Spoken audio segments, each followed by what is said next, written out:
কোরআনের এই দুইটি আয়াতের কথা চিন্তা করুন, কত সুন্দরভাবে বর্তমান যুগের কথা এই আয়াতের ভিতরে ফুটে উঠেছে। ওয়াইজা কিলা লাহুম লা তুফসিদু ফিল আরদি ক্বালু ইন্নামা নাহনু মুসলিহুন আলা ইন্নাহুম হুমুল মুফসিদুনা ওয়ালাকিন লা ইয়াশউরুন।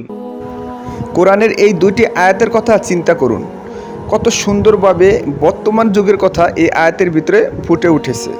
প্রথম আয়াতে আল্লাহ তাআলা বলেছেন যে যখন তাদেরকে বলা হয় তোমরা পৃথিবীতে ফাসাদ সৃষ্টি করো না, তারা বলে আমরা তো শান্তি প্রতিষ্ঠাকারী। এবং কি আল্লাহ তাআলা এর পরবর্তী আয়াতে কারা ফাসাদ সৃষ্টি করে এই সম্পর্কেও কত সুন্দরভাবে ধারণা দিয়ে দিয়েছেন আমাদের।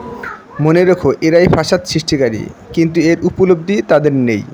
বর্তমানে যারা শান্তি প্রতিষ্ঠার দোহাই দিয়ে ফাসাদ সৃষ্টি করে, আল্লাহ তাআলা তাদেরকেই বলেছেন যে এরাই হচ্ছে মূলত ফাসাদ সৃষ্টিকারী।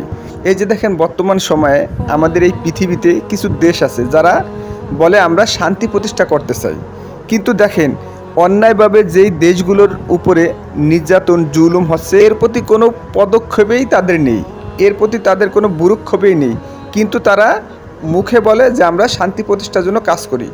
যদি তারা শান্তি প্রতিষ্ঠার জন্য কাজই করে থাকে, তাহলে এই যে বর্তমানে যেই দেশগুলো এই নির্যাতিত নিষ্পীড়িত হচ্ছে এই দেশগুলোর ব্যাপারে তারা কি পদক্ষেপ গ্রহণ করেছে?